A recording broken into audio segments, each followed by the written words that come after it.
माझं नाव मारुती पवार. आमचे चुलते आब्बास हाकीम पवार यांचा निधन झालं आज. ते चुकीच्या पद्धतीने झालेलं आहे. समाजाला म्हणजे हे एक नाहक म्हणजे आमचं त्याने हेच केलेलं आहे डॉक्टरांनी. रात्री 12 वाजता आम्हाला म्हणजे आमचं 6 वाजता पेशंट इथं ॲडमिट झालं आहे. 6 नंतर 12ला आम्हाला डॉक्टरांनी सांगितलं की बाबा तुमचं पेशंट जरा सिरियस आहे, तुम्हाला यायला पाहिजे. आम्ही इथं 12:30 वाजेपर्यंत आलो. तर आल्यानंतर डॉक्टर म्हटले पेशंट तुम्हाला दुसरीकडे शिफ्ट करावं लागणार. पण शिफ्ट करत असताना डॉक्टर म्हटले पहिला तुम्ही आमचे 28,000 फी भरणं गरजेचं आहे. फी भरल्याशिवाय आम्ही काही पेशंट बाहेर काढणार नाही.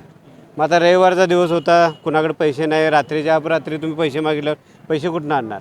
मग अशा वेळी आम्ही काय म्हटलं बाबा आमच्याकडे 2 गाड्या आहेत मोठ्या, 2 गाड्या आमच्या ठेवून घ्या, किल्ल्या घ्या, बाईक आमची ठेवून घ्या.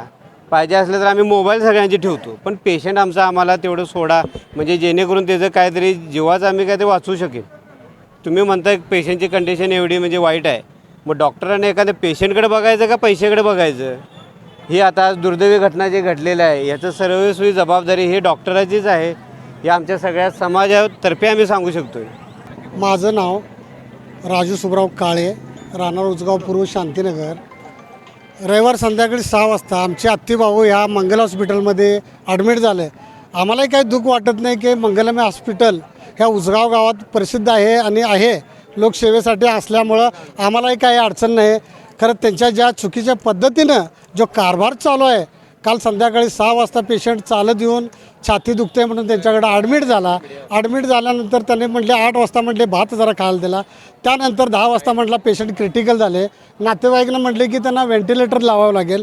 तर नातेवाईक म्हटले व्हेंटिलेटर लावून घ्या. तर 11 साडे 11 वाजता म्हटलं पेशंट अतिशय क्रिटिकल झालं आहे.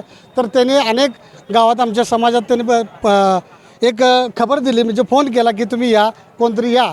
तर माझ्यासारखा माणूस मी स्वतः होतो. डॉक्टरना विचारपूस केले तर म्हटले पेशंट क्रिटिकल आहे. तर म्हटले सर एवढा क्रिटिकल पेशंट आहे, हलवण्याची काही गरज आहे का. तर म्हटले नाही हलवलं की जाणार. मी म्हटलं हलवलं तर जाणार का, नसेल तर आमचा पेशंट इथं राहू दे इथपर्यंत बोलले. तर म्हटले नाही हलवावं लागलं. तर त्यांचा विषय होता की सरस्वती हॉस्पिटलला त्यांनी हलवणार होते. मग आम्ही म्हटलं डायमंड हॉस्पिटल आमच्या जवळचं आहे, आमचे काही नातेवाईक तिथं जातात करतात. तिथं घेत असताना त्यांनी एकच म्हटलं मग आमचे पैसे भागवा, तुमचे पेशंट घ्या. सर म्हटलं बिल किती झाले, 28,000 बिल झालेलं आहे, तुम्ही पेड करा आणि घ्या. सर म्हटलं पेशंट वाचूया, पैशाचं बघूया. आम्ही पण एक सोशल वर्कमध्ये काम करतो उजगावसारखे. तर उजगावसारख्या गावालासुद्धा त्यांनी म्हटले उसगाव गावावर माझा विश्वास नाही, इथं कोण आम्हाला सरळ वागत नाही, त्याचं माझे पैसे द्या, पेशंट न्या. तर रात्री 12 ते पहाटे 5पर्यंत त्यांनी उद्धट गाठलं. आणि 2 एवढे एक माजी सरपंचाने विनंती केली त्यांना, अनिल शिंदे म्हणून होते उसगावचे माजी सरपंच, त्यांचंही त्यांनी काय ऐकलं नाही. दुसरे म्हणजे डॉक्टर शरद शिंदेने त्यांना मध्यस्थी द्यायचा विषय केला. तर त्यावेळा त्यांनी नमले गेले की डॉक्टरचा एक शब्द घेतला त्याने की तुमचे पैसे आम्ही उद्या तुम्हाला आम्ही देऊ शकतो आहे. त्यानंतर त्यांनी द्यायला तरी पण त्यांनी टाळाटाळ केली. गेले 5 वाजले. 5 वाजल्यानंतर त्यांचा व्हेंटिलेटर काढलेला आहे, त्याचा व्हिडिओ माझ्याकडे आहे. तर पेशंट कुठल्या अवस्थेमध्ये आहे मी पत्रकार बंधूंना तेवढंच सांगणार, ह्याचा निर्णय कुठंतरी छडा लागला पाहिजे. आणि जेव्हा डायमंडमध्ये आम्ही जाऊन पोचलो, डॉक्टरने एकच म्हटले की पेशंट तुमचं उशीर गेलेला आहे. आम्हाला कार्डिक्रम गाठल्यानंतर त्यांना सगळं जे ठोके होते क्लिअर कट झाले. आम्ही म्हटलं प्रयत्न करा, होऊ शकत नाही, आम्ही तुम्हाला फसवणार नाही, पेशंट जाणार, तुमचे पैसे जाणार. त्यांनी मूर्त घोषित केलं. तर ह्या हैवान आहे का काय हा, ह्या समाजाला कलंक असलेला डॉक्टर, त्यांना शासन आहे, प्रशासन आहे, त्यांच्याकडनं पुरेपूर ह्या डॉक्टरची बंदिस्ती व्हावी. आणि इथून पुढे येणारे जे काही पेशंट असतील त्यांच्यासाठी चांगले सुविधा द्यावे, हीच आमची शासनाकडं मागणी आहे.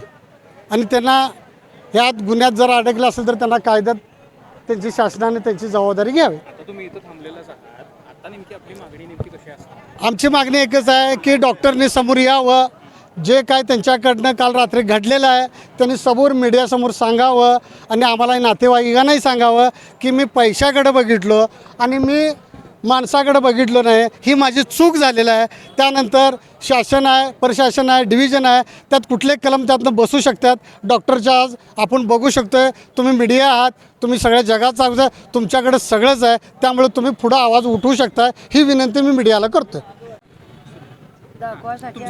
माझं नाव लैला गोपीनाथ पवार, तो माझा सख्खा धीर.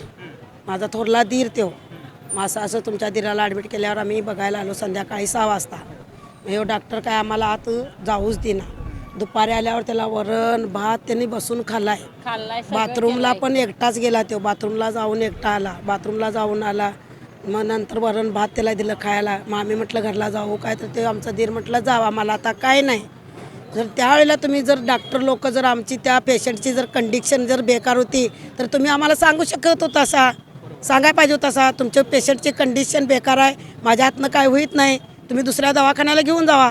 याने काय आम्हाला डॉक्टरनं तसं काय सांगितलं नाही. मग संध्याकाळी रात्री 8 वाजता आम्ही इथं आलो बघायला. पेशंट आमचं एकदम का नाही पॅकच पडलेलं, हलवताना हलं ना, बोलताना बोलं ना. मग म्हटलं डॉक्टरला असं काय झालं, तर नाही तुमचं पेशंट तुम्ही दुसऱ्या दवाखान्याला घेऊन जावा. मग दुसऱ्या दवाखान्याला घेऊन जाऊन तुम्ही काय तर नेमका सांगा ना, आमच्या पेशंटची कंडिशन काय आहे ते तुम्ही सांगितलं बघ, आम्हाला कसं माहिती ना. तर नाही, आमचं 28,000 रुपये बिल भागवा, तुम्ही तुमच्या पेशंटला घेऊन जावा. मग त्या सराला आम्ही काय सांगितलं, आता आम्ही काय पैसे घरातनं घेऊन आलो आहे, आज काय रविवार आहे, आज बँका बंद आहेत, आमच्याकडे आता कॅश नाही आहे. नाही म्हणा लागलं, पहिलं आमचं पैसे भागवायचं, मग तुमचं पेशंट घेऊन जायचं.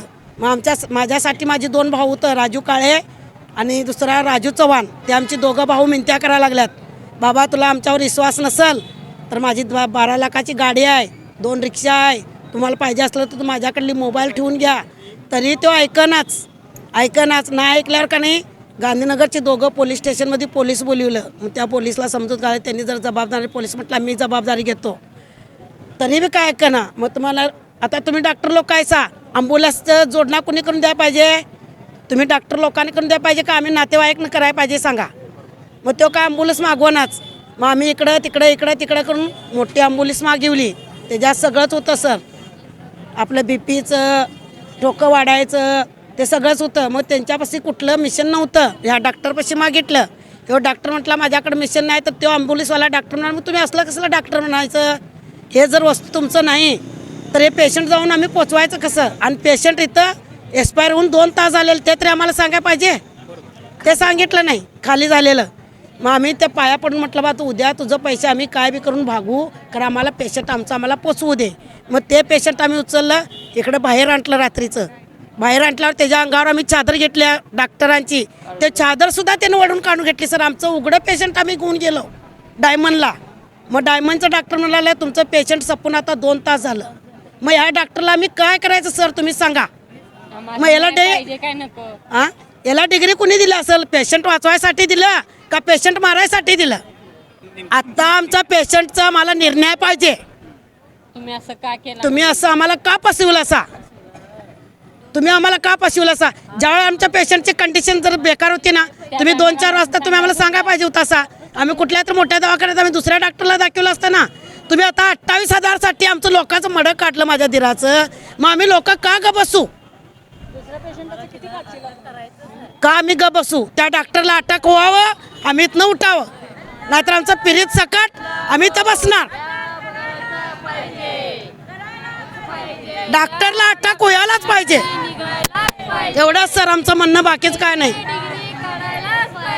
डॉक्टरला अटक व्हायला पाहिजे आणि त्याची डिग्री काढून घ्यायला पाहिजे. त्यासनी खोकला आणि नुसता ताप होता. मग इथं आल्यानंतर ते सरांनी म्हणलं काय तर पट्टी काढूया म्हणलं ECGचे. हो म्हणलं. मग अचानक ते जेवला आणि बाथरूमला जाऊन आला. काय तर सरांनी इंजेक्शन दिलं, त्याचं नाही. इंजेक्शन दिल्यानंतर ते ऑक्सिजनचा पाईप होता ना, ते तोंडामध्ये घालायला म्हणलं तर ते म्हणत होता नको मला पाईप घालायला.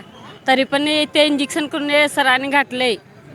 त्याच्यामुळे मग ते जरा जास्त सरांनी सांगितलं तुमचे पेशंटची कंडिशन आणि जास्त सिरियस वाढले. म्हणताना आम्ही म्हणलं दुसऱ्या दवाखान्याला न्या म्हणलं. आम्ही म्हणलं की आमचं पेशंट आहे, आम्ही दुसऱ्या दवाखान्यामध्ये नेतो. ते म्हणलं नाही, आमचं बिल झाल्याशिवाय काय आम्ही पेशंटला हलवणार नाही. तसं बोल आम्ही म्हणलं आमचं रिक्षा आहे, आमची मोबाईल आहे, सगळं तुमच्याकडे ठेवून घ्या. तरी जर आमच्या पेशंट कुठं तरी 12 लाखाची गाडी होती, ते पण ठेवून घ्या म्हणलं. नाही, आम्हाला कॅशच पाहिजे. आता रात्री 12ला आम्ही कॅश कुठनं आणणार, तर आम्हाला हे करणार का नाही. पेशंटला आम्ही सांगितलं इथनं परत डायमंडला नेलं आहे. ते डायमंडचे सरांनी सांगितलं 2 तास आधीच ते एक्सपायर झाल्यात. तेवढंच काय तू काय नेमका त्रास त्यांना काय होत होता? नुसता खोकला आणि ताप आलेला, दुसरं काय नव्हतं. तुम्ही इकडं इथं 5:30ला आलेलो. 5:30ला होय, चालत आलाय पेशंट, चालत आला. नुसता ECG काढायला आणलेलं, ते म्हणले ॲडमिट करून घ्यायचं म्हणल्यावर घ्या म्हणलंय. याच्या अगोदर त्यांना काही त्रास होता तसा? करता काय नाही, चांगलं होतं. खाता रानातली काम आम्ही करून आलोय दिवसभर, आणि जरा खोकलाला जरा तापाला म्हणलं जरा दवाखान्यात जाऊन या, जरा छाती दुखायले. मग खोकल्यानंतर सरांनी सांगितलं खोकला आहे आणि काय तर हे पित्तनची का एक्सरे काढून बघूया आणि ECG काढून बघूया. मी म्हणलं हो चालतंय, त्याच्यामुळे हे केलेलं.